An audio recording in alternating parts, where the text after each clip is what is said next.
হেই বন্ধুরা, আসসালামু আলাইকুম। আমি কিন্তু আবার একটা গল্প নিয়ে আসলাম, আমার হাতে লেখা গল্পটি। তো সবাই কিন্তু লাস্ট পর্যন্ত শুনবেন, নাহলে মজা পাবেন না কিন্তু। তো শুরু করা যাক। গল্পের নাম হচ্ছে মায়া পাখি। জানি না আবারও কখনো আমাদের কথা হবে কি না, যোগাযোগ হবে কি না। তোমার সকল ব্যস্ততার শেষে একটিবারের জন্য আমার নামটি তুমি মনে রাখবে কি না আমি তাও জানি না। আমি শুধু জানি কয়েক দশক ধরে একটা মানুষকে জানা শোনার পর যতটা আপন করে নেয়, এই কয়েকটা দিনে আমি তোমাকে তার চেয়েও বেশি আপন করে নিয়েছি।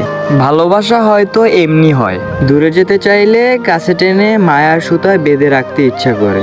তোমার হঠাৎ দমকা হাওয়ার মতো চলে আসা, আবার ঝড়ের বেগে চলে যাওয়া আমার হৃদয়কে এমনভাবে বিধ্বস্ত করছে যেন আমি কাটার বাগানে শুয়ে আছি। কেউ একজন খুব যত্ন করে কোমল হৃদয়ে বেঁধিয়ে দিচ্ছে হাজারো কাটা। আজকাল তোমাকে ছাড়া আর কিছুই ভাবতে পারছি না। আমার মস্তিষ্কে শুধু তুমি বারবার ঘুরপাক খাচ্ছ। শুনছি অনেক দিন কথা না হলেও মানুষ বদলে যায়, তুমিও কি বদলে যাবে? তোমার সকল কর্মব্যস্ততায় কম করে হলেও একটিবারের জন্য আমার নামটি মনে রাখবে তো?